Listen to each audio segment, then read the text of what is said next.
बहुत बहुत स्वागत है आप सभी का मेरे YouTube channel app to best पर। दोस्तों आज की इस वीडियो के अंदर मैं आपसे बात करने वाला हूं बेसिकली डॉक्यूमेंट डिजिटाइजेशन के बारे में कि डॉक्यूमेंट डिजिटाइजेशन होता क्या है और बेसिकली ये किस तरीके से जो है काम करता है।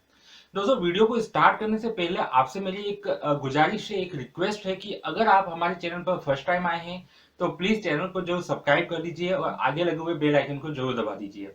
तो दोस्तों डॉक्यूमेंट डिजिटाइजेशन को समझने से पहले हमको उस समय चलना पड़ेगा जब हम कंप्यूटर का इस्तेमाल नहीं करते थे, यानी कि जब हमारे पास में कंप्यूटर या जो मोबाइल फोन है वो नहीं हुआ करते थे। तब डॉक्यूमेंट डिजिटाइजेशन जो डिजिटाइजेशन वर्क है वो किस तरीके से होता था। तो उस टाइम पे भी फ्रेंड एयरपोर्ट्स होते थे, बड़ी बड़ी कंपनीज होंगी उस टाइम पे भी, जब कंप्यूटर्स वगैरह नहीं होंगे तब भी बड़ी कंपनीज होंगी, एयरपोर्ट्स होते थे, रेलवे स्टेशन होते थे, बहुत सारी ये चीजें होती थी। तब उस समय पे भी ये काम होते थे, लेकिन वो सारे काम उस समय एक तरीके से एक फाइल्स के अंदर डेटा के रूप में उसको कलेक्ट किया जाता था। यानी कि हम क्या करते थे, एक कागज लेते थे, उसके अंदर वो सारी इंफॉर्मेशन क्या करते थे, भरते थे। या फिर अगर हम बात करें कि हम मान लीजिए कोई फॉर्म जमा करवाने जाते हैं, ठीक है, तो हमको बेसिकली क्या करना पड़ता था, उस फॉर्म को फिलअप करना पड़ता था। यानी कि हमने हाथ से लिखा, उस फॉर्म को फिलअप किया और उसको फिलअप करने के बाद में कहीं जाकर के हम उसको क्या करते थे, जमा करते थे। तो उस टाइम पे फ्रेंड जो है एक तरीके से मैं बात करूं कि वो डिजिटाइजेशन वर्क नहीं था। यानी कि अब सपोज कीजिए कि हमको किसी चीज की अगर फोटोकॉपी करनी होती उस समय पे, जब कंप्यूटर्स वगैरह नहीं होते थे, जब फोटोकॉपी मशीन नहीं होती थी, तो हम हार्ड कॉपी को ही इस्तेमाल करते थे। यानी कि जो हार्ड कॉपी हमारे पास होती थी उसको कॉपी करने के लिए हम यूज करते थे कार्बन पेपर का। उस कार्बन पेपर को हम कागज के नीचे रखते थे और उसके नीचे हम दूसरा पेपर रख देते थे, जिससे क्या होता था कि जो हम ऊपर लिखते थे वही की वही चीज जो होती थी वो क्या हो जाती थी, नीचे कॉपी हो जाती थी। तो इस तरीके से हम उस टाइम पे, और उस टाइम पे ये होता था कि जो फाइल्स हम बना रहे हैं, क्योंकि उस टाइम पे बहुत ज्यादा फाइलें होती थी, क्योंकि उसको सेविंग करने का हमारे पास में कोई दूसरा साधन नहीं था। तो इससे क्या होता था फ्रेंड, उसको एक स्थान से लेके दूसरे स्थान पर ले जाना भी काफी ज्यादा कठिन होता था। यानी कि उसकी जो एक तरीके से हम बात करें, जो सिक्योरिटी कहते हैं जिसको हम बेसिकली, वो सिक्योरिटी नहीं हो पाती थी। तो उस टाइम पे जो डॉक्यूमेंट डिजिटाइजेशन है वो ज्यादा यूज नहीं होता था। फिर धीरे धीरे फ्रेंड क्या हुआ कि जैसे जैसे कंप्यूटर का इस्तेमाल होने लगा, जैसे जैसे हम अपने मोबाइल फोन को जो है इस्तेमाल करने लगे, तो उन्हीं हार्ड कॉपीज को हमने क्या किया, एज ए सॉफ्ट कॉपी के अंदर हमने उसको कन्वर्ट कर दिया। यानी कि अब उसको एक ऐसा प्लेटफॉर्म मिल गया, यानी कि उसको एक ऐसा साधन मिल गया जिससे कि अगर वो फाइल अगर कहीं गुम भी हो जाती है, या वो फाइल सपोज की अगर कहीं चोरी भी हो जाती है, तो हमारे पास में उसकी क्या रहती है, एक तरीके से सॉफ्ट कॉपी रहती है। यानी कि हम उस सॉफ्ट कॉपी को क्या करके रखते हैं, अपने कंप्यूटर के अंदर सेव करके रखते हैं। यानी कि उसको हम एक क्लाउड के रूप में स्टोरेज करके रख सकते हैं, या फिर हम उसको क्या कर सकते हैं, एक स्थान से दूसरे स्थान पर कहीं पर भी ले जा करके एक्सेस कर सकते हैं। लेकिन उस टाइम पर उन सारे संसाधनों को, यानी कि उन सारी फाइल्स को वगैरह को एक स्थान से दूसरे स्थान पर ले जाने के लिए भी कॉस्टिंग पड़ती थी। यानी कि जो कॉस्ट होती थी वो काफी ज्यादा होती थी। लेकिन जैसे जैसे हमारे पास में कंप्यूटर्स और मोबाइल्स का इस्तेमाल स्टार्ट हुआ, तब उनकी जो कॉस्ट है वो काफी ज्यादा कम हो गई, और उसकी स्टोरेज जो क्षमता हो गई हमारे पास में, उन फाइलों को स्टोरेज करने की जो क्षमता थी वो काफी ज्यादा हो गई। यानी कि हम कितनी भी फाइलों को स्टोरेज करके रख सकते हैं, हम कितने भी डॉक्यूमेंट को क्लाउड के अंदर स्टोरेज करके रख सकते हैं। अब फ्रेंड यहाँ पे मैं बात करता हूँ डिजिटाइजेशन क्या होता है बेसिकली। दोस्तों अब क्या हुआ कि हमारे पास में कंप्यूटर्स आ गए, हमारे पास में मोबाइल्स तो आ गए, लेकिन अब उन्हीं जो हमने डेटा को स्टोरेज किया है उसको हमको इस तरीके से एक्सेस करना होता था कि ताकि हम उन चीजों को दूसरे स्थान पर प्रोवाइड करवा सकें, यानी कि हम उन चीजों को दूसरे लोगों को भी दे सकें। तो हमने एक प्रक्रिया स्टार्ट की जिसको हम बेसिकली बोलते हैं स्कैनिंग। यानी कि अब हमने क्या किया, उन जो डॉक्यूमेंट हमने स्टोरेज किए थे उन डॉक्यूमेंट का क्या करना चालू किया, स्कैनिंग करना स्टार्ट किया। और उसको स्कैन करके हमने क्या किया, उन दूसरे स्थानों पर भी उन डॉक्यूमेंट्स को पहुंचाना स्टार्ट किया। तो इससे क्या हुआ, जो उसकी प्रतिलिपि थी वो हमारे पास रह जाती थी, और जो हम उसको कॉपी करते थे या जो हम उसको स्कैनिंग करते थे वो हम क्या करने लगे, दूसरे स्थान पर ले जाकर के उन दूसरे लोगों को भी देने लग गए जिनको उसकी रिक्वायरमेंट थी। लेकिन अब इस केस में फ्रेंड क्या होता था कि हम पूरा का पूरा जो डॉक्यूमेंट होता था उसको स्कैन करते थे। यानी कि जो हमारा पूरा डॉक्यूमेंट, मान लीजिए हमारे मेरे पास में एक इनवॉइस है, उस इनवॉइस को मैंने क्या किया, पूरा स्कैन किया। स्कैन करने के बाद में हमने उसको क्या किया, एक दूसरे स्थान पर उसको पहुंचाया, स्कैन करके दूसरे लोगों तक हमने उसको पहुंचाया जिसको उस चीज की ज्यादा रिक्वायरमेंट थी या जिनको उस चीज की रिक्वायरमेंट थी।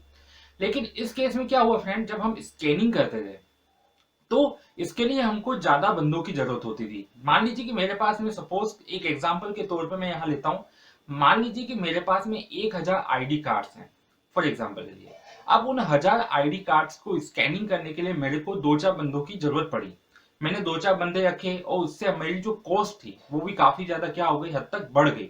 तो उसको स्कैनिंग करने में समय भी काफी ज्यादा लग गया और मुझे बंदों की रिक्वायरमेंट थी वो काफी ज्यादा हो गई। तो वो कहलाता है बेसिकली स्कैनिंग, ना कि डिजिटाइजेशन। लेकिन जब डॉक्यूमेंट डिजिटाइजेशन की बात करते हैं तो ये जो चीज स्टार्ट हुई वो स्टार्ट हुई एआई के आने के बाद में, यानी कि आर्टिफिशियल इंटेलिजेंस के आने के बाद में। तो यहाँ पर हम दो टर्म्स बेसिकली यूज करते हैं, डीप लर्निंग और मशीन लर्निंग। ये बेसिकली क्या होते हैं इसके बारे में मैं आपको थोड़ा सा यहाँ बता देता हूँ। बेसिकली जो मशीन लर्निंग और डीप लर्निंग प्रोसेस होते हैं ये केवल उन्हीं डेटास को इकट्ठा करते हैं जिसकी हमको रिक्वायरमेंट है। फॉर एग्जाम्पल के लिए किसी बंदे ने मुझे 1000 आईडीज दी, वो आईडी किसी भी तरीके की आईडीज हो सकती हैं। अब उस बंदे ने मुझे बोला कि इस आईडी के अंदर हमको क्या करना है, उन 1000 आईडीज के अंदर मुझे उन बंदों के नाम चाहिए जिसमें जो बंदे उसके अंदर अवेलेबल्स हैं, यानी कि उस आईडी के ऊपर बंदों के नाम होंगे, वो मुझे चाहिए। इसके अलावा ये आईडी कार्ड कब बना उसकी डेट मेरे को चाहिए, और ये आईडी कार्ड कब एक्सपायर होगा उसकी डेट मेरे को यहाँ पर चाहिए। इसके अलावा जो आईडी कार्ड है उसके अंदर कौन सा जो कोड दिया गया है वो चीज मेरे को अवेलेबल करवाओ, और इसके अलावा जो कुछ भी उसके अंदर अवेलेबल है वो सारे डेटा हमको चाहिए। अब ऐसे 1000 आईडीज को हमने क्या किया, एक डेटा के रूप में हमको किसी एक्सेल में या किसी वर्ड फाइल में हमको भरना है। तो उन आईडीज 1000 आईडीज के लिए मेरे को सबसे ज्यादा लोगों की जरूरत होगी, क्योंकि मेरे को यहाँ पे पर्टिकुलर 1000 आईडीज को कंप्लीट करना है। तो वो पर्टिकुलर मैन्युअली जो है उन आईडीज के अंदर अवेलेबल नाम, एक्सपायरी डेट, बनने की डेट, ये सारी चीजों को क्या करेंगे, मैन्युअली एक्सेल डेटा शीट के अंदर वो डालेंगे। तो इससे हमारा जो टाइम प्रोसेस है वो काफी हद तक बढ़ जाएगा, यानी कि हमको काफी ज्यादा टाइम लगेगा और वो सारी जो चीजें होंगी वो काफी ज्यादा क्या हो जाएंगी, कॉस्टली हो जाएंगी। तो इसी चीज को कम करने के लिए हमने यहाँ पे बात की है डॉक्यूमेंट डिजिटाइजेशन की, जो कि होता है एक ऑटोमेटिक प्रोसेस, जहां पर हमको 1000 आईडीज को अगर हमको डिजिटाइज करवाना है तो मेरे को यहाँ पे 5-6 बंदों की जरूरत नहीं पड़ेगी। केवल सिंगल पर्सन ही जो है वो उस आईडी को, उन आईडीज को क्या कर सकता है, ऑटोमेटिकली क्या कर सकता है, डिजिटाइज कर सकता है। इससे जो मेरी कॉस्ट लेवल होगी वो काफी हद तक कम हो जाएगी, प्लस जो मेरा जो समय है वो काफी हद तक बच जाता है। तो इसको समझने के लिए फ्रेंड मेरे पास में एक सॉफ्टवेयर है जिसका नाम है नैनोनेट्स। इसके बारे में मैं जो है आपको अभी जो है अपने कंप्यूटर स्क्रीन पर ले जाऊंगा, वहां पर बताऊंगा कि किस तरीके से डॉक्यूमेंट डिजिटाइजेशन जो है वर्क करता है। बेसिकली ये एआई पर्पस के लिए अवेलेबल करवाया गया है और ये मशीन लर्निंग और डीप लर्निंग पर्पस के लिए रूप में यूज होता है। इसमें फ्रेंड आपको कुछ भी करने की जरूरत नहीं होती है, बस आपको केवल ये करना होता है कि उस सॉफ्टवेयर में ले जा करके आपको वो आईडी कार्ड पुट करना है। पुट करने के बाद में जिस जिस चीजों को आपको चाहिए वो ऑटोमेटिकली उन चीजों को डिटेक्ट कर लेता है और उसको एक डेटा के फॉर्म में इकट्ठा कर लेता है। यानी कि यहाँ पे आपको उस चीज को मैन्युअली इकट्ठा करने की जरूरत नहीं पड़ती है, वो ऑटोमेटिकली उन चीजों को इकट्ठा करता है जिसकी आपको रिक्वायरमेंट है। फॉर एग्जाम्पल बंदे का नाम आपको चाहिए, वो ऑटोमेटिक डिटेक्ट करेगा। इसके अलावा आपको एक्सपायरी डेट चाहिए आईडी कार्ड की, वो भी उसको ऑटोमेटिकली डिटेक्ट करेगा। इसके अलावा कब वो मैन्युफैक्चर हुआ, वो कार्ड कब मैन्युफैक्चर हुआ उसकी भी डेट वो ऑटोमेटिकली ही डिटेक्ट करेगा। इसके अलावा वो आईडी कार्ड में कौन कौन सी कोडिंग दी गई है वो भी वो ऑटोमेटिकली डिटेक्ट करेगा। तो इसके अलावा आप आईडी कार्ड या कोई भी पीडीएफ या कोई भी चीज है या कोई रिसिप्ट है, कोई मार्केट रिसिप्ट है, उनमें अवेलेबल केवल उन्हीं डेटा को वो डिटेक्ट करेगा जिसकी हमको बेसिकली रिक्वायरमेंट है। यानी कि वो पूरे के पूरे डेटा को स्कैन नहीं करेगा, वो केवल उन डेटा को लेकर निकालेगा जिसकी हमको बेसिकली रिक्वायरमेंट है, जिसकी हमको बेसिकली जो चीजें आगे हमको अवेलेबल करवानी, जो चीज बंदे ने हमको बताई कि हमको क्या क्या चीजें चाहिए। तो इसको हम एक डेमो के तरीके से समझेंगे और मैं इस डेमो आपको अपने कंप्यूटर स्क्रीन पर ले जाकर बताने वाला हूं। और इस सॉफ्टवेयर का फ्रेंड बेसिकली नाम है नैनोनेट।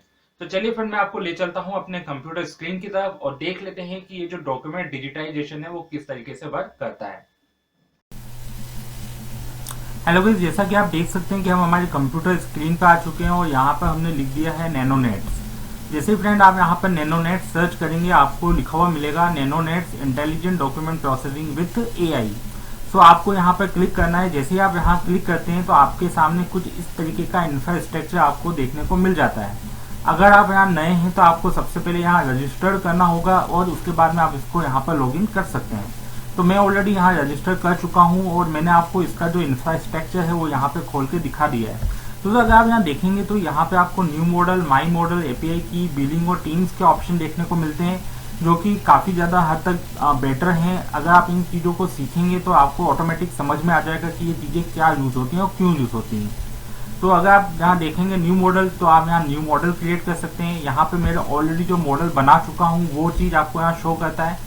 इसके अलावा आपको यहाँ पे एक एपीआई की दी जाती है। इसके अलावा यहाँ पर बिलिंग का ऑप्शन है। अगर आप इसका डेमो वर्जन यूज़ करते हैं, अगर आप इसको एक्सेस करते हैं तो यहाँ से आपको बिलिंग भी करनी होती है। इसके अलावा आपको यहाँ पर टीम का ऑप्शन मिलता है। अगर आप चाहते हैं कि आप 4-5 लोगों के साथ में वर्क करना है तो आप यहाँ पे एक टीम भी जो है काफ़ी इजी तरीके से बना सकते हैं। यहाँ पे फ्रेंड आपको OCR, document classification, invoice, receipt, menu card, passport, driving licence, इसके अलावा और भी कई सारे ऑप्शन मिलते हैं जिसको यूज़ करके आप काफ़ी इजी 3 स्टेप के अंदर डॉक्यूमेंट डिजिटाइजेशन कर सकते हैं। दोस्तों यहाँ पे मैं जो है आपको एक पासपोर्ट लगा करके आपको जो है डॉक्यूमेंट डिजिटाइजेशन बताने वाला हूँ, जो कि एक डेमो वर्जन है, एक डेमो पासपोर्ट कार्ड है जिसका मैं यहाँ पे आपको एक डेमो देने वाला हूँ। तो फ्रेंड यहाँ पे हमको ड्राइविंग लाइसेंस का ऑप्शन मिलता है और बहुत सारे ऑप्शन यहाँ पे हमको देखने को मिलते हैं। सो आपको एक डेमो के लिए मैं यहाँ पर ड्राइविंग लाइसेंस पर क्लिक कर देता हूँ सबसे पहले।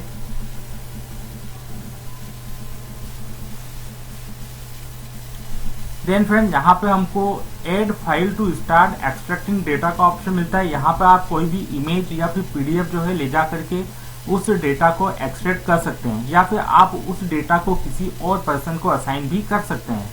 सो यहाँ पे मैं सबसे पहले ऐड फाइल पे क्लिक करूंगा। Then specific labels and train models, यहाँ पे 3 ऑप्शन हमको देखने को मिलते हैं। तो सबसे पहले मैं ऐड फाइल्स पे क्लिक करता हूँ। यहाँ पे ले जा करके मैं आपको एक जो डेमो कार्ड है, डेमो पासपोर्ट कार्ड है, वो यहाँ पे लाके आपको दिखाता हूँ। तो यहाँ पे मैंने एक ये पासपोर्ट कार्ड ले लिया है जो कि एक डेमो कार्ड है। और यहाँ देखेंगे फ्रेंड आपको सबसे पहले एक ब्लू कलर की लाइट यहाँ पे शो होती है। दैट मीन्स जिसका मतलब है प्रोसेसिंग, यानी कि यहाँ पे इसका पूरा प्रोसेसिंग हो चुका है और अब इसने यहाँ से जो डेटा है वो क्या कर दिया है, कलेक्ट कर लिया है। सपोज कि अगर यहाँ पर वो डेटा कलेक्ट नहीं होता है तो फ्रेंड आप जो है यहाँ पर न कि मैन्युअली ऑटोमेटिकली डेटा को कलेक्ट भी कर सकते हैं। तो सबसे पहले मैं यहाँ पे पासपोर्ट कार्ड पे क्लिक कर देता हूँ।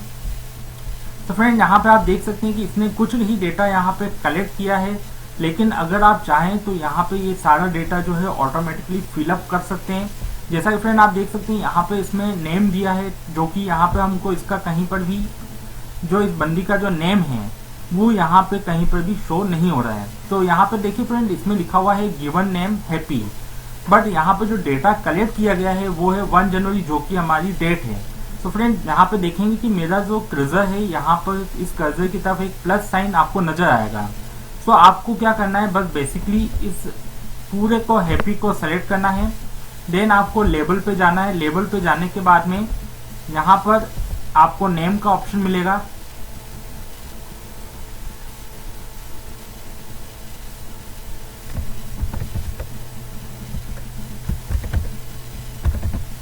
नेम यहाँ पे सर्च कर लीजिए आप नेम। देन नेम पर जाने के बाद में आप यहाँ पर देखेंगे ये हैप्पी आपको यहाँ पर ऑटोमेटिकली लिखा हुआ मिल गया। देन आप इसको क्या करना है, यहाँ पर सेव कर देना है।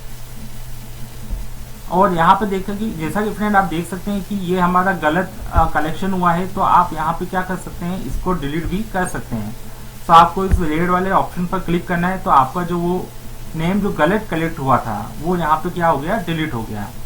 नेम फ्रेंड यहाँ पर नीचे की तरफ दिया हुआ है स्टेट। तो इसका स्टेट क्या है, बेसिकली यहाँ पर देखिए इसका स्टेट आपको दिखाई देगा ये यहाँ पर। इसकी जो नेशनलिटी है वो है बेसिकली यूएसए। तो आपको क्या करना है, यहाँ पर बेसिकली इस यूएसए को सिंपली कलेक्ट करना है। सो आपका टेक्स्ट जो है यहाँ आ जाएगा यूएसए, और यहाँ पे आपको क्या करना है, स्टेट सर्च करना है। यहाँ पर आपका स्टेट आ गया और यहाँ पे इसको आपको सेव कर देना है। सो यहाँ पर जो ये स्टेट ऑफ लिखा है आप यहाँ पे इसको क्या कर सकते हैं, डिलीट कर सकते हैं। सो आपका जो स्टेट आएगा वो यहाँ पे क्या आ जाएगा, यूएसए। सिमिलरली यहाँ पे इसका जो है क्या दिया हुआ है, एड्रेस। अब यहाँ आप देख सकते हैं क्या इस बंदी का कहीं एड्रेस दिया हुआ है। या दोस्तों यहाँ पे इसका एड्रेस दिया हुआ है न्यूयॉर्क यूएसए। तो हम बेसिकली क्या करेंगे, न्यूयॉर्क यूएसए को इस तरीके से सेलेक्ट कर लेंगे और यहाँ पर एड्रेस सर्च कर लेंगे, ऊपर ही हमारा एड्रेस आ रहा है, यहाँ पे इसको क्लिक करेंगे। देन हम इसको क्या कर देंगे, यहाँ पर सेव कर देंगे। तो जो इसका एड्रेस है वो यहाँ पर क्या हो जाएगा, आ जाएगा। आप चाहें तो बेसिकली इनको चेंज भी कर सकते हैं। तो यहाँ पे हम इसको सेव कर लेते हैं। उसके बाद में फ्रेंड यहाँ पर इसकी दी हुई है कैटेगरी फर्स्ट। सो हमारी ये कैटेगरी फर्स्ट किसी काम की नहीं है। हम नीचे की तरफ आते हैं। उसके बाद में डीडी नंबर, आप देखेंगे यहाँ पर इसका कोई डीडी नंबर दिया है यार उसे, ये देखिए यहाँ नीचे की तरफ इसका डीडी नंबर दिया है। तो हम क्या करेंगे, बेसिकली यहाँ पर इस प्लस के साइन को उस पूरे को सेलेक्ट कर लेंगे इस तरीके से, और ये आपका सेलेक्ट हो गया। और यहाँ पे हमको देखना है डीडी नंबर, तो डीडी नंबर को हम यहाँ पर सेव कर लेंगे। तो आपका ये डीडी नंबर क्या हो गया, यहाँ पर सेव हो गया। अब आप फ्रेंड इस पूरे के पूरे डेटा को किसी भी एक्सेल फॉर्म में या फिर किसी भी MS वर्ड फाइल में या फिर एक क्लाउड के फॉर्म में क्या कर सकते हैं, इजीली कलेक्ट कर सकते हैं, या फिर इनको क्या कर सकते हैं, कलेक्ट करके के एक स्थान से दूसरे स्थान पर भी प्रोवाइड कर सकते हैं। इसके अलावा फ्रेंड जैसे यहाँ पर दिया हुआ है आई कलर, तो आप देख सकते हैं क्या यहाँ पर इस बंदी का कहीं आई कलर का ऑप्शन दिया है, नहीं दिया है। तो यहाँ पर फ्रेंड हम देखते हैं हाइट, यहाँ पे कहीं हाइट दी है, नहीं दी है। इसके अलावा डेट ऑफ बर्थ, आप देखेंगे यहाँ पर इस बंदी का डेट ऑफ बर्थ दिया है। तो हम क्या करेंगे, इस पूरे को इस तरीके से सेलेक्ट करेंगे, ये हमारा डेट ऑफ बर्थ आ गया। और यहाँ पे हम सर्च कर लेंगे डेट ऑफ बर्थ DOB, तो ये हमारी DOB है। DOB सेलेक्ट करने के बाद यहाँ पर हम इसको सेव कर देंगे। तो इस तरीके से आप जो है डेट ऑफ बर्थ भी है यहाँ पर सेलेक्ट कर सकते हैं। तो ये एक तरीके से फ्रेंड एक मैनुअली प्रोसेस है, यानी कि आप यहाँ पे फ्रेंड ये जो पूरा प्रोसेस है एक ऑटोमेटिक प्रोसेस, सॉरी मैंने यहाँ पे मैनुअली बोल दिया, ये पूरा प्रोसेस एक ऑटोमेटिक प्रोसेस है जो वर्क करता है मशीन लर्निंग और डीप लर्निंग के ऊपर। तो उम्मीद करता हूँ फ्रेंड ये पूरा सॉफ्टवेयर जो है आपको समझ में आ चुका होगा। और फ्रेंड यहाँ पर जो मैंने आपको ये डेमो दिया है, ये एक डेमो वर्जन है, और यहाँ पे जो आईडी यूज की गई है वो भी एक डेमो आईडी है। ये किसी की कोई पर्सनल आईडी यहाँ पे यूज नहीं की गई है, क्योंकि मेरे को यहाँ पे आपको एक डेमो देना था, इसलिए मैंने इस आईडी को लिया है यहाँ पर आपको बताने के लिए। तो उम्मीद करता हूँ फ्रेंड आपको ये पूरा सॉफ्टवेयर समझ में आ चुका होगा। अगर आप इसको लर्न करना चाहते हैं, सीखना चाहते हैं, तो इसका जो पूरा प्रोजेक्ट है वो मेरे पास में थोड़े समय के अंदर आने वाला है। तो आप भी जो है इस प्रोजेक्ट के ऊपर जल्दी ही काम कर सकते हैं। तो उम्मीद करता हूँ फ्रेंड आपको ये वीडियो जो पसंद आई होगी। अगर ये वीडियो आपको पसंद आई हो तो प्लीज़ लाइक कर दीजिए, इस वीडियो को शेयर कर दीजिए और कमेंट करके मुझे बताइए कि आपको ये वीडियो कैसी लगी।